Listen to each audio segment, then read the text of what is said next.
Um, I have a 4-year-old kid, almost 4-year-old. So I don't know if I'm the best, if I'm best suited to answer this question. What is the best technique on not losing it on your kids when they make bad mistakes? Well, here's the way I would put it. Okay, you don't all, anger is not always a bad thing. Okay, you can get angry as long as it is controlled anger. So sometimes, even when you are with your kids, there can be a demonstration of controlled anger in front of your kids, in order to make sure that they understand they made a mistake. Okay, that's possible.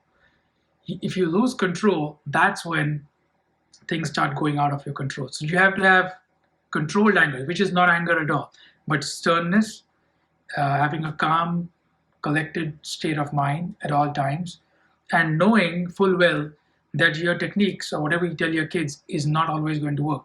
Okay, um, my kid is just like me, so whatever I tell him, it works for the first time. The next time it doesn't work. Okay, because he adapts to it and he figures out his own way of doing his things.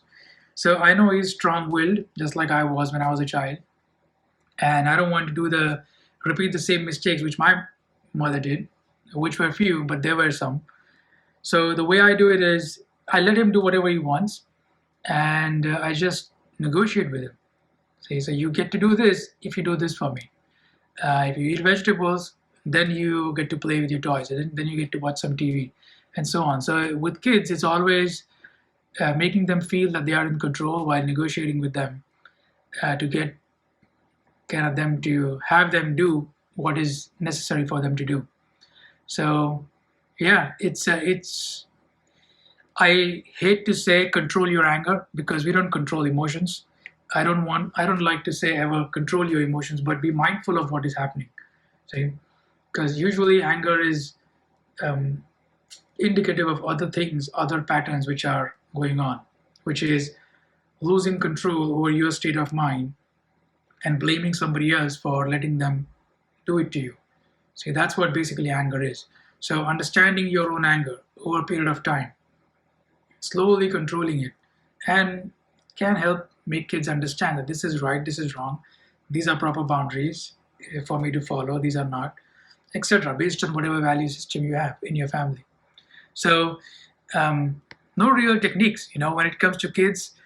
Um, Having a pattern. One thing you can do is, in order to avoid the kids from making the same mistakes over and over again, have a certain routine in the household. Do the same things at the same times in the evening, having dinner together if that's what you do, or having doing specific things at the same time. So what happens is the kids get into the or study time. So what I do with my son is we eat and then we do study time for a few minutes. And I don't call it study time because he doesn't like it. So I call it reading times one day. I call it drawing time. And when I draw letters or draw numbers. So I get what I want done from him, but I just label it differently. But every single day there is a time when he has to sit with me and do the things which are essential. So create a pattern, repetitive patterns. Kids love structure, so creating that structure in your life is very important. So you don't have those outbursts, and kids understand what their boundaries are. So let's see some questions here. Okay, this is interesting.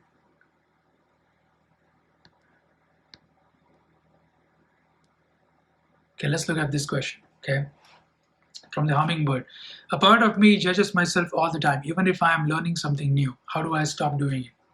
Okay. First, we have to understand why are we judging ourselves. Okay. One of the reasons why we judge ourselves, whether it's good, bad, whatever, is usually because we are comparing ourselves with society. See, we have a certain standard, and when we do not meet that standard, we say I am good or I am bad. So society, for example, there's a standard in society which says you have to be productive all the time. Okay, so if I am lazy, I judge myself as being lazy. See, so based on what the society is doing, I am now lazy. But am I really lazy if there was no such standard out there? And I happen to think that if the society did not have a particular standard, let's say productivity is one standard, then I wouldn't judge myself at all. See, then I would be who I am. Now, that becomes a slippery slope if there is no self awareness to go along with it. Okay, because I could be living an unhealthy life and I would never find out. So that's where self awareness comes in, which is observing myself on my own terms and then understanding what's going on. Because judgment is a preconceived direction. So if I judge myself, I already know what is good and what is bad, which means I'm not understanding what's going on. See, I'm already looking at, let's say, my fear or my hesitation, and I look at it and I say, you shouldn't be afraid. See, you should not be afraid of this thing after so many years have passed. Or you should be better at your job, or you should be better in your relationship. See, so I'm already pushing myself in a certain direction. That's what judgment is. It's a push, nudge towards a particular premeditated direction. And that means I'm no longer observing what is going on in the present moment. See, I have come to my present reality with an idea of what is right or wrong, which means I'm not looking. And usually, when I'm not looking, I cannot understand what's going on. And if I cannot understand what's going on, I can not change it. See, so observing the judgment. Now, this is the direction in which I'm moving myself in. Putting that aside for a while and really asking what exactly is going on. What is the fear beneath my fear? What is the real intention beneath my intention? What is my real motivation here? What pleasure am I seeking? What am I trying to prove, whether it is to myself or somebody else? And going step by step and observing your behavior will give you insights. And through those insights, you will learn what you need to do in the future, instead of a judgment which just keeps you stuck. See? So that's how I would go. Put the judgments aside and really observe what's going on. Because a judgment is a preconceived direction that's going to keep you stuck, ironically, exactly where you are. But free observation is going to help you move in a different direction. See? So let's see any more questions here.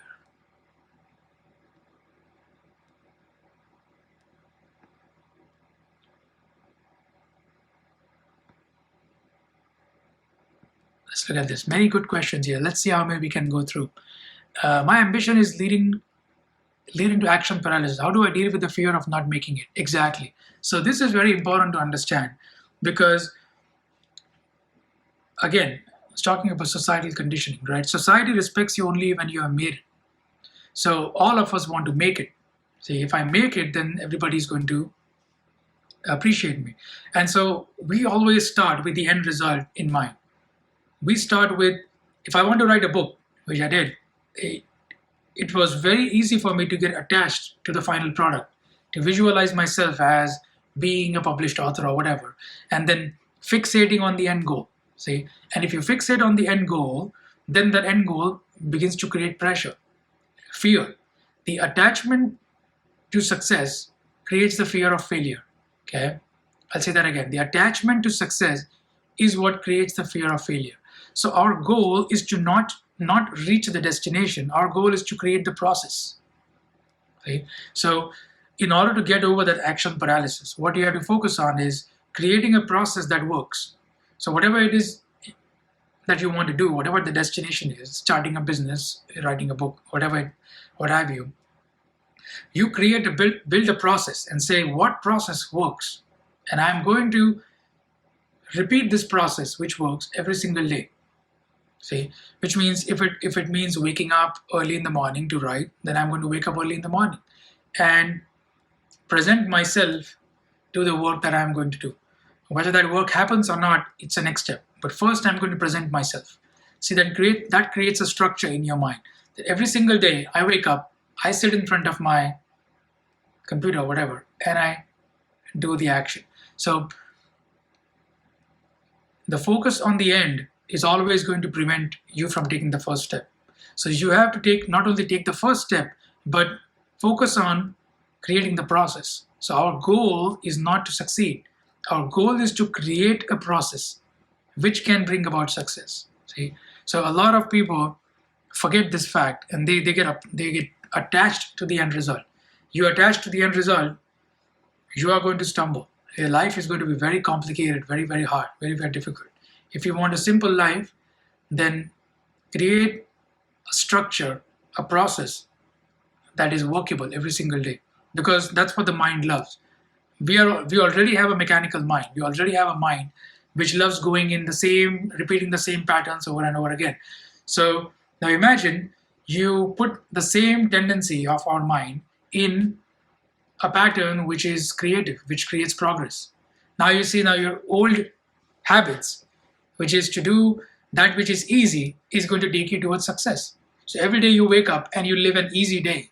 See, so even if you're working hard, it is within the structure of your process, and that means whatever you're doing is easy, because the mind doesn't have to decide what it has to be every day. You just create a process and then stop questioning the process. You keep questioning the process, you keep breaking it, and you keep breaking the process, you're never going to get there. See? So forget about the end goal, focus on the process, build a process, and work through the process every single day. Because once you start moving along, you will know that it was always about the journey, never about the destination. So let's look at more. Burak Live wants to be in the request. He wants to be in the live. Send me another request and then I'll accept it, because sometimes you click it by mistake. So let's see if there is another one here.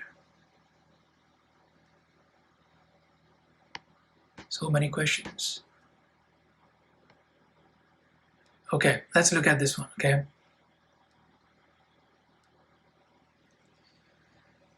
What are your thoughts on forgiveness and triggers? See, one of the things which we have to understand is you cannot forgive by trying to forgive anybody, okay? If you don't believe me, try to forgive someone and see how it backfires. Every single time you force yourself to forgive another person, it doesn't work. Also, if you ask for forgiveness, the same thing happens. Nobody gives you forgiveness, see? Because the moment you ask for forgiveness, people withdraw. So what is the solution out of this? When does forgiveness really happen? Forgiveness, the lack of forgiveness, is really our subconscious mind becoming trapped in the past and saying that I need to fix something that already happened. See? So when you try to fix something that has happened in your unresolved past, there is an action you are still waiting to take. See? Usually that action is, I want to change something that happened in the past, which means I want to go to this person and get back at them, or say this to them, or say that to them, or I wish I would have said that to them when they insulted me, see? Or when they hurt me, I wish I would have put them in their place, etc., etc. So there are all these actions the mind wants to take. And so it repeats the whole event like a movie over and over again, slightly modifying it with each repetition, trying to see what it could have done differently. So you see, our mind is still trying to do something. And if you're trying to do something, you cannot forgive, because you're attached to the idea, you're invested in the idea that there is something to be done about this person, whatever the event was, whatever the incident was.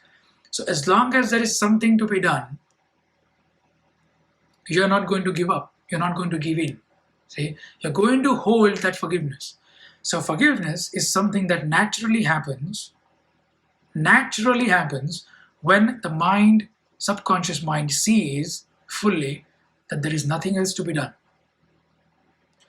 When there is nothing else to be done, which means whatever happened couldn't have happened differently. Whatever happened is now fully accepted by me. My subconscious mind, when it looks at the past event, it doesn't try to change it in any way. See? So when it's not trying to change it in any way, it says, now I can rest.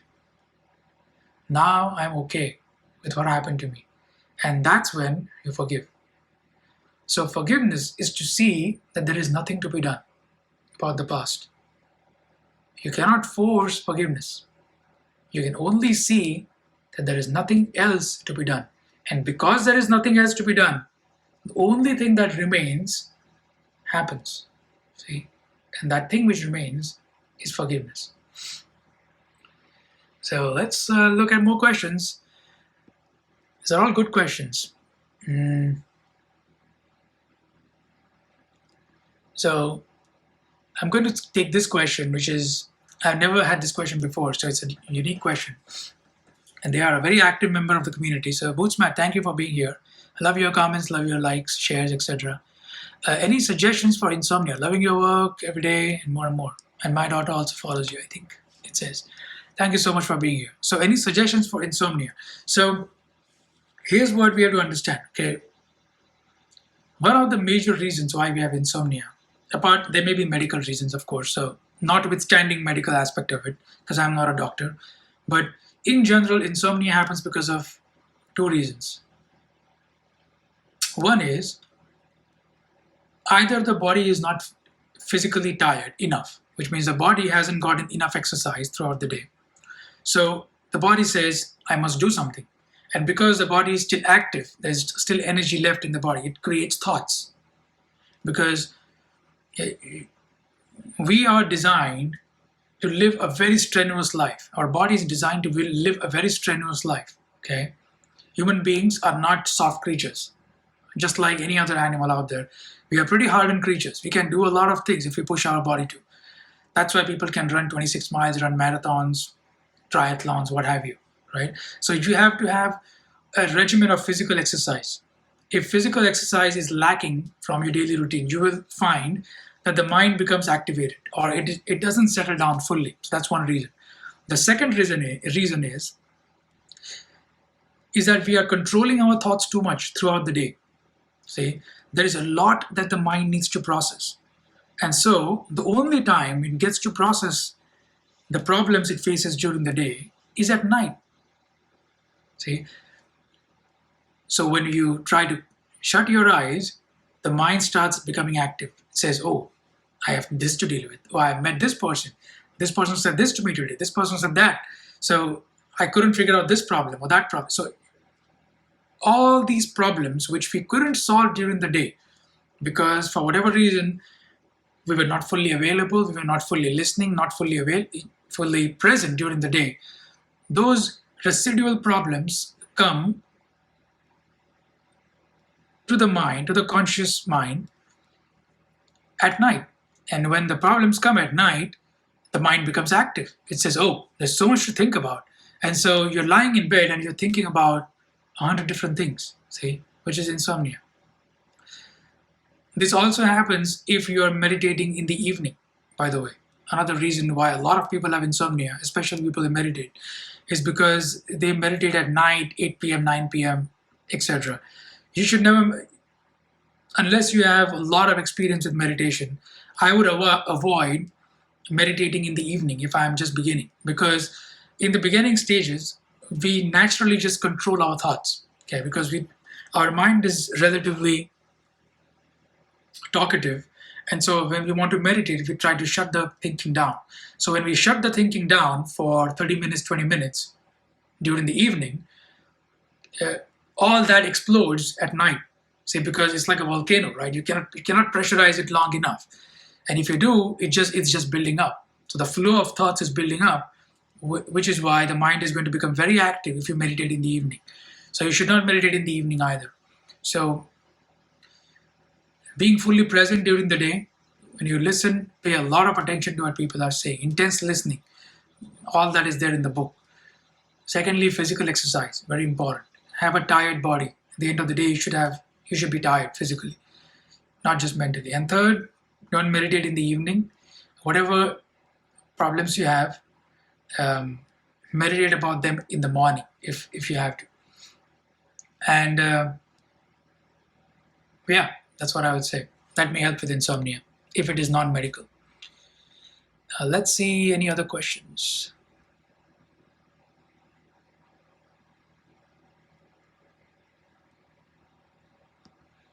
Okay.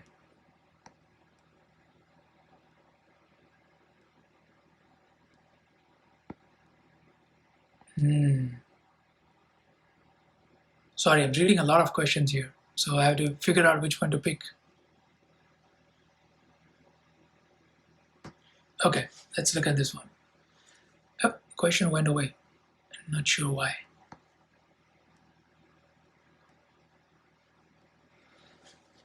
All right, let's look at this question. Can you help me with suggestions on letting go? A romantic reference. So one of the things which I talk about a lot in my one-on-one calls and with people who ask me these questions is, in any kind of romantic relationship, there are two realities. Okay, very simply put, we usually see half of reality and say, based on the half of that reality, I think the relationship should have gone on a little longer, or I think it ended at the wrong time, in the wrong way, etc. Or that this person was my soulmate, etc., and they left me. So what do I do now? Okay, this is one half of reality, because from our point of view, it may be true. It may be true that they were the right person from our point of view. But what happens usually is, in the relationship, there's two realities. The other reality is rarely visible to us, even though we listen to people, etc., etc. We can never see our relationship through their eyes. See, if let's say we were able to see our relationship through their eyes, let's say using some magic, okay, we could see ourselves and our relationship through their eyes. What would we see? We would see, wouldn't we, that this relationship in the future is going to lead to suffering. See, this relationship in the future is not going to work out, which is why I must step away from it, or I must end it, or I have to somehow remove myself from this relationship. But us, from our point of view, in our reality, this makes no sense, because our experiences, our feeling, etc., keep telling us that this was the right thing to do. Now, if reality was made of these two halves, that is their reality and our reality, then it would suggest that had this relationship continued, then at least they, from their point of view, would have found suffering.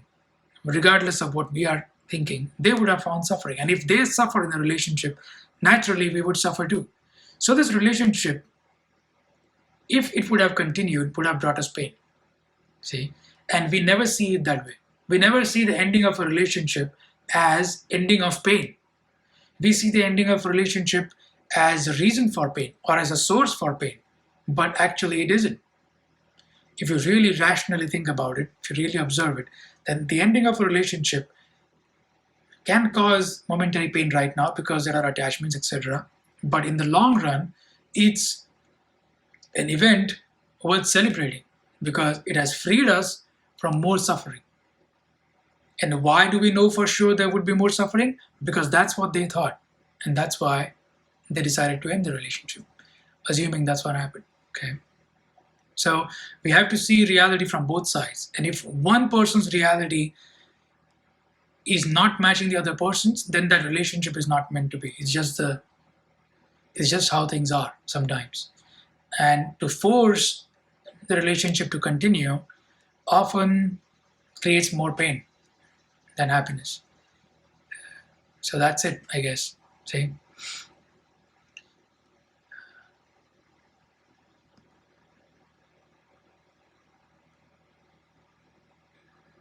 So are there times, there's a quick question in the comments, I'll look at that question. Are there times when you feel sad, even after all the things you've learned about being self-aware? What do you do when something makes you sad? Okay, I surrender.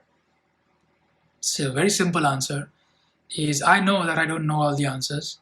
And one of the things which you learn on this path of self-awareness, not the destination, mind you, the path of self-awareness is you never know the full reality. You never know everything there is to know. And so you always operate on this edge of knowing and not knowing.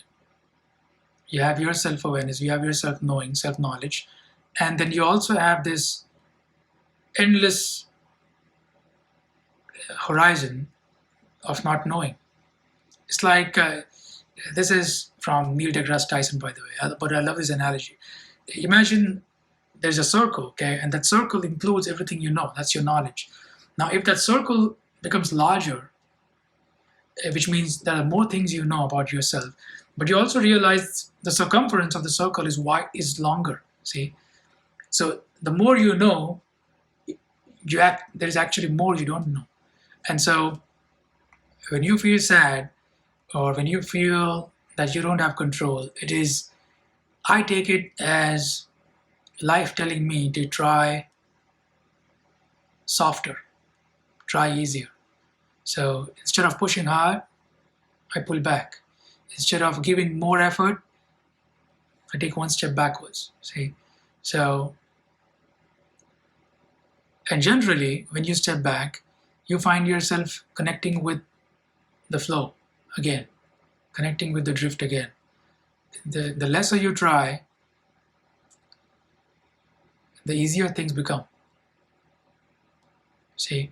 And the easier things become, the more effortless your life becomes. And the more effortless life becomes, the more creative ideas you naturally have. The more creative ideas you have, the more easily you come out of your problems. And so you begin this forward momentum once again if you are willing to step back. It's kind of like, imagine going with the river and getting stuck, having a raft and getting stuck on a big piece of rock sticking out of the river. See, if you have ever done whitewater rafting, you know what it means. The water from the behind is pushing you, and so you get stuck, lodged in between two stones. So what you often have to do is wiggle yourself out. See, wiggle a little bit and move back. Remove that pressure that's coming at you. Remove the pressure. And if you remove the pressure and you just become easy, relax a little bit, then you find the flow once again, and then you go again with the river. So if you find yourself being stuck, that just means you're trying too hard. There's too much flow behind you. So reduce that flow. Go backwards, okay, a little bit, and then you will find the flow again. So that's a small and easy answer.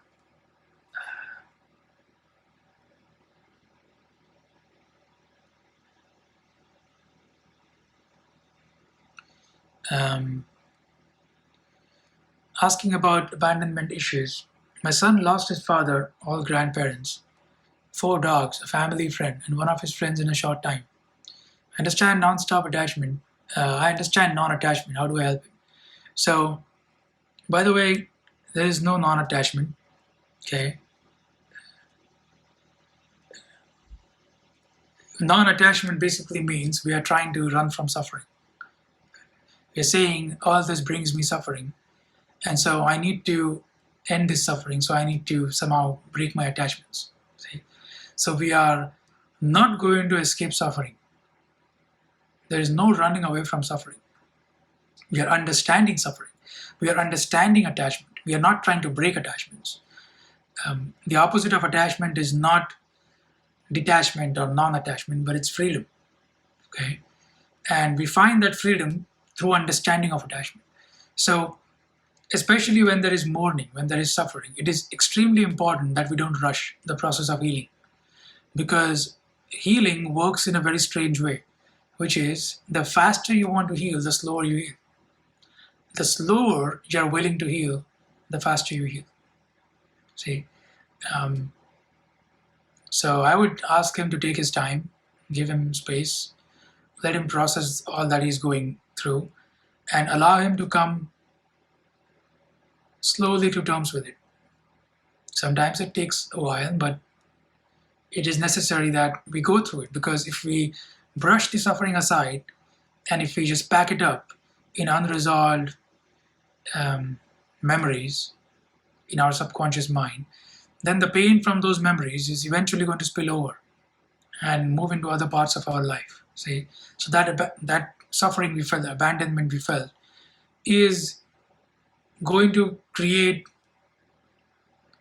painful behaviors or counterproductive behaviors in the future, because we have unresolved pain in the past, which is why we have a lot of people with an unresolved past unknowingly ending up hurting others. They are not trying to, but they unknowingly end up hurting others. So we want to make sure that the past is resolved, which means it takes time, which means patience. So I hope the book helps him. Um, thank you for giving it to him.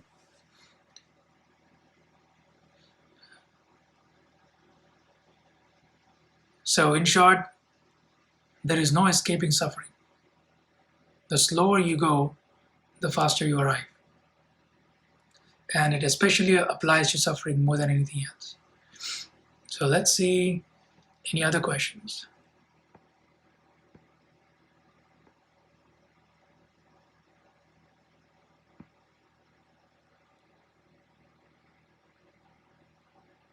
Okay, let's look at the question from Ruben. Thank you for asking this question, Ruben. How can one best remind oneself daily, many times a day if needed, about one's true self? Okay, it's a very interesting question. Okay, so how can I remind myself about my true self? What are some easy, accessible ways to reconnect with myself? That's the rest of the question. Let me ask you this,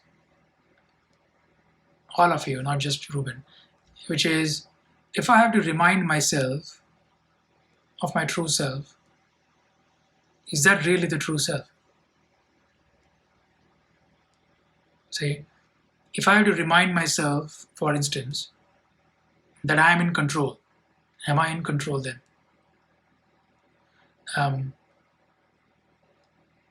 If I have to remind myself that I should have courage, then do I really have courage? So what is happening here is we are chasing an idea of the true self, isn't it? We're chasing a concept and we want to embody that concept because we believe if I have this concept within me, my life is somehow going to become better. Well, life doesn't become better with concepts, okay? Because concepts are endless. If there is, you may find the true self, but what about the supreme self? See, then there is another self. Then what about the egoless state of mind? Or what about the Atman or the Brahman or the Godhead? See, there's so many other things which other people will bring towards you and say, oh, you are talking about this, but this is better than that concept. See, so we are not in the business of chasing concepts. See, there is no reminding yourself of anything throughout the day. If you perceive something different, then that's what reality is. So if many times during the day, you naturally find yourself becoming calm, becoming peaceful, being willing to not push yourself so much, resist, say inward resistance, being willing to let go, being willing to surrender, then what is there to remind you? So there's no reminding. So understand that when we undertake insight meditation, which is one of the reasons why I'm doing these calls, is because insight meditation creates a different self. Because once you have an insight, you have undergone a slight bit of change. And the more insights you have, the more refined the mind becomes. And so you are day by day becoming a different person, naturally. So the goal, not the goal, but the end result is not a person who is reminding herself or himself of anything. It's just a person who is different. See? So there's no point in reminding yourself of a true self. There is only a point in living a different life. And that different life you can live by observing what you are doing throughout your day. And you don't observe yourself throughout the day by consciously practicing awareness. Okay, this is one of the biggest misconceptions, that I have to constantly observe everything. I have to be constantly aware. No, that will make you stressed out. That's anxiety. That's hypervigilance. We don't want to become hypervigilant throughout the day. We want to become hypervigilant when we meditate. See, when we are observing what went on throughout our day or what's going on in our mind, that's when we closely observe our mind. That's when we have hypervigilance. The awareness throughout the day is passive awareness. So with practice, what happens is, whenever there is a strange thought, whenever there is a fearful thought, whenever there is a trigger, whenever somebody says something that is insulting, then this passive awareness suddenly says, hey, something interesting happened. See, you did something that you felt something strange when that person insulted you. What was that? Let's meditate upon it tomorrow morning. Or, oh, look, you're getting angry. And that awareness of anger arises with the anger. It's not me constantly watching myself and then getting angry. Because if you're constantly watching yourself, then you're not watching the world. And the world is moving along. See? So if I'm listening to someone, I'm having a conversation with them, and I'm watching myself, that's not listening. See? That's just me becoming self-conscious. So self-awareness is not self-consciousness. Listening is a part of self-awareness, which means I'm aware of you and only you. I'm fully listening, I'm fully present. And because I'm fully present, I can respond in the moment, see? So there's no reminding yourself of any idea, any concept, that I am the true self. There is no true or false self, okay? There is just you as you are. And that's all you have to observe. Because if you observe yourself as you are, then what you are is going to undergo a change. So let's see any other question, okay? Thank you for all those questions.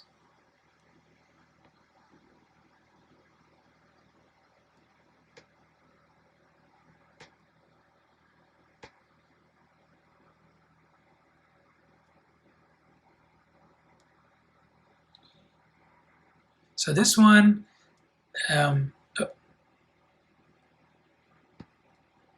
so let's see if any other questions are there in the comments. There was one question here. Oh, there we go. Hi, Michaela. I hope you got your name right. Thank you for your comments and likes. You're a very active member, so thank you for being a part of this family. What are your thoughts on being or not being chosen in a relationship? So, as I've said before, if you're not chosen in a relationship, that's actually a cause for celebration. That's something you should be happy about, even though temporarily it's going to create pain because there is attachment, of course. In the long run, that's something we have to be happy about. Why? Because we were not chosen for a reason. Okay? We don't want to see that reason, which is why we are in pain. But if you see that reason, okay, what is the reason why I was not chosen?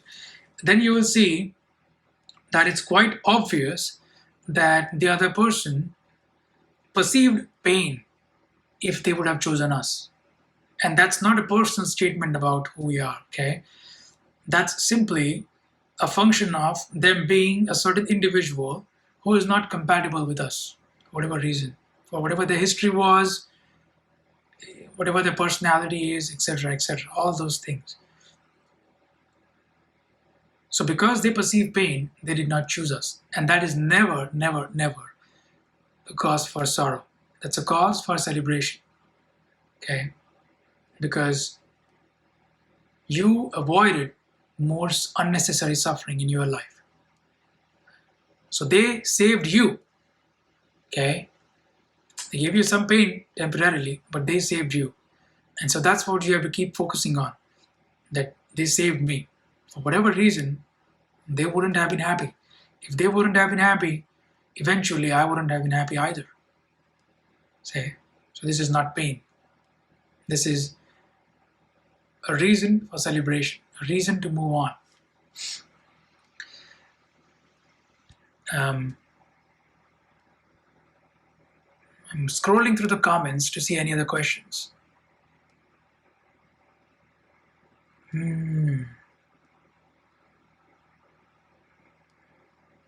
Thank you all for being here. I love this. Do you have any other questions? There are a few questions in the comments which, hey Omkar, thanks for being here. Okay, that's a good one. Where do I find my meaning? Okay, the question from Valley, I think. Where do I find my meaning? So your meaning comes far later. Okay, I know it's not the answer we want to hear, but the meaning comes far later. Okay, what comes first is small joys, things you enjoy doing without anybody asking you to, things you just pick up and you do.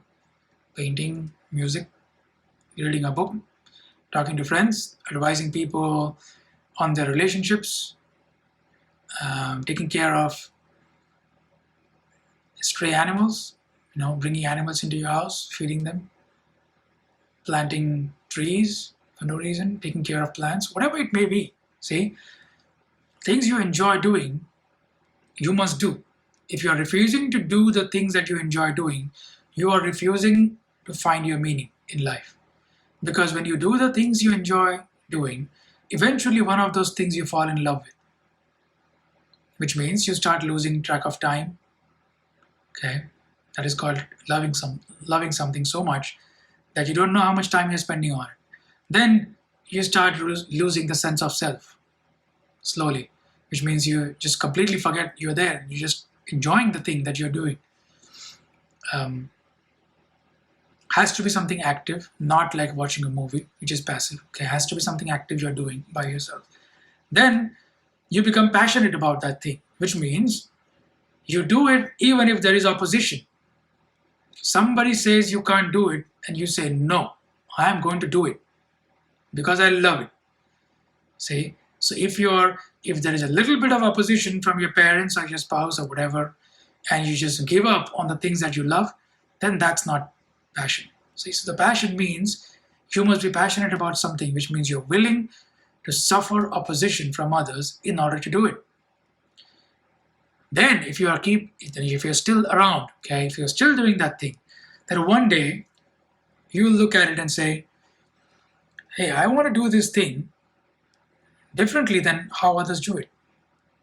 Which means you begin to have your unique voice. You begin to have your unique way of doing it. Whatever it may be, building furniture, talk to people, write a book, sure. If you want to write a book your own way, for sure. Sometimes it could be as simple as raising a family, but you have to feel it and you want to do it for yourself. See,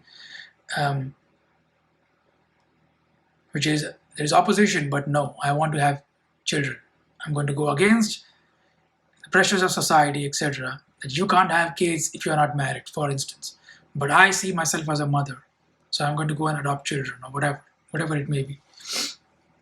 So when you do something in spite of opposition and all that, and when you have your own voice in doing the thing, own way of doing the thing that you love to do, then you may find meaning. Then you may find your purpose. See, that's how you get to meaning and purpose.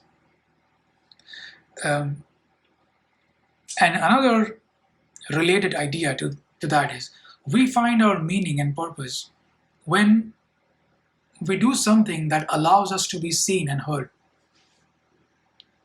See, so I feel that this is the meaning of my life because I feel that who I am is being seen without any distortion by other people. Okay, without me having to put up a pretense, without me having to struggle to try hard to do anything, to twist myself up, okay, in playing a role of any kind, I am seen in what I'm doing, and so that brings me meaning, which is why musicians find meaning in their music, writers find meaning in their words, in their work of art, or whatever that may be. Artists find in their work of art because they connect with other human beings through the thing which they are doing. See, so you find meaning when you will be seen and heard for who you are. So eventually your meaning lies in that direction, which means your meaning cannot come from self-expression. Because if others have to see you, you have to express yourself in some way. By doing some action, you can't keep quiet in the house, say, and not do anything and say, well, I don't find any meaning. You have to express yourself. Now, even you can do that if you're expressing yourself, creating music for yourself, say, writing for yourself, that's fine too. But you need to bring something out into the world. Because when you do that, that's when you are flowing with the drift, moving with whatever that is which is coming out of you. And so that is the way to find your meaning. To do that which is already happening. To become still and really asking yourself, what do I love to do? And how do I move in its direction? So kind of a long answer. But that's where meaning comes from.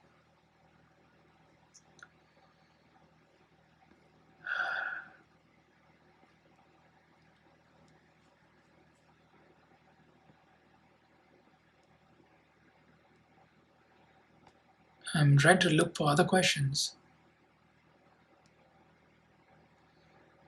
What is the best way to realize just how much society conditions us?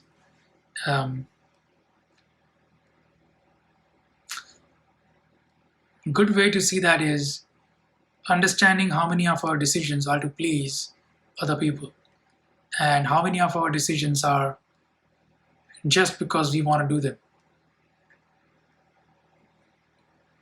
Society is not just out there. Society is our close group of friends.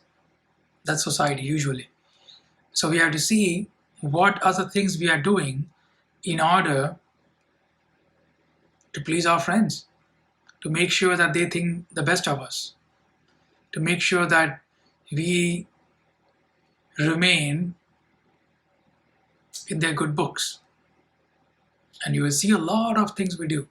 See, trying to take a certain kind of job that pays a certain kind of money, trying to buy a house because everybody else is buying a house, trying to have kids because everybody is having kids, trying to get married because you're supposed to be married at 28. If not, you're wasting your life, and so on, which, by the way, is just nonsense. That's one way society conditions us, by making us do things which we don't really want to do, but we do anyway.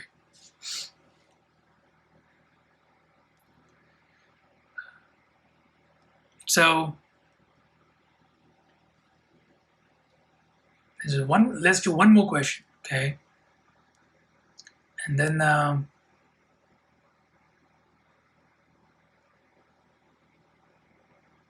we'll end.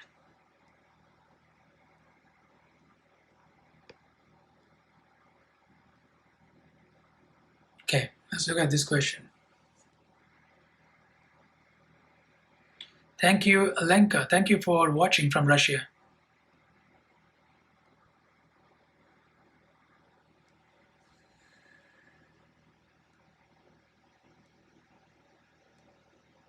Man, so many good questions. Let's look at this one. How does everyone awaken in the lifetime? I feel like I have transformed and I am, etc., etc. I can't see the rest of the question. And that got cut off. But let's answer the first half of the question. Does everyone awaken in their lifetime?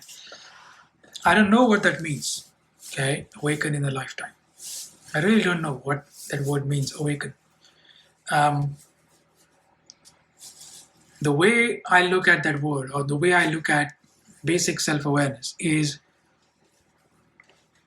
if you are willing to observe your own mind, observe your own thoughts, and you are open to the idea that whatever you know could be wrong, whatever your opinions are could be mistaken.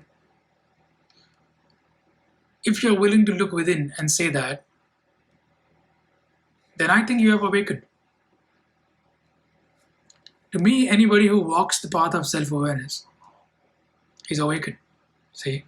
Now, how deep is their self-awareness and how much do they uncover of what they want to become, or how much they unbecome who they already are? That's up to them. Okay? That's going to differ based on your intensity, the amount of suffering you have been through, the amount of unresolved past, all of that. It's going to depend on, because our conditioning varies and it's not in our hands always. See, if I am born in a family with dysfunctional parents, how they condition me is not up to me. They may severely condition me, severely traumatize me, and then it is up to me to undo that. So my starting point is already way behind other people who way different from other people, not behind, who have had who have had reasonable parents, reasonable loving parents. So you see, not everybody has the same circumstances. So we cannot know what relative progress they have made. So for someone to come from tremendous amount of trauma, okay, tremendous amount of pain and trauma, and just have a normal regular day full of happiness, that's, to me, that's enlightenment for them. See, whereas someone who has lived a life of complete comfort, who has lots of money, who has no problems in their life, and they read a few books and learn a few concepts of in spirituality, etc., the relative distance they have covered is very small. Okay, so I don't know. I perhaps wouldn't call them enlightened or whatever you want to call them, awaken. See, so it's all relative. How much distance you cover in your journey of self-awareness really determines how well you're doing. See, so can everyone awaken? Of course, everyone can. Does everyone? Probably not. Because not everybody practices self-awareness. Not everyone is open to the idea that there is a different world out there within you, not out there. There's a different world within you which you can discover. And you can become a totally different person just by being yourself. By radically being yourself, you become a totally different person. Okay. Few people, I think, would fully understand that. But can they awaken? For sure. All you have to do is observe your own thoughts, and it begins.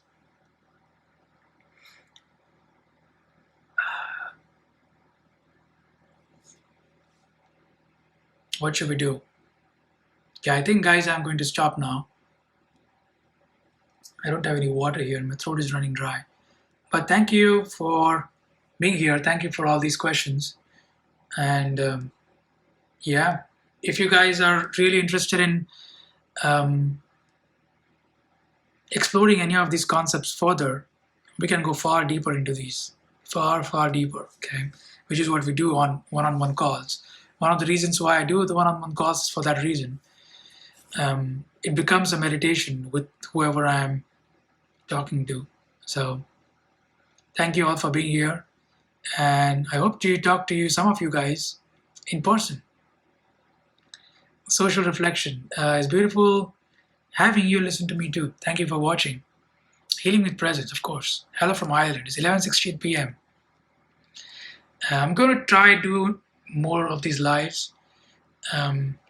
So let's see how many I can do, how many I can stick to. But my life changes.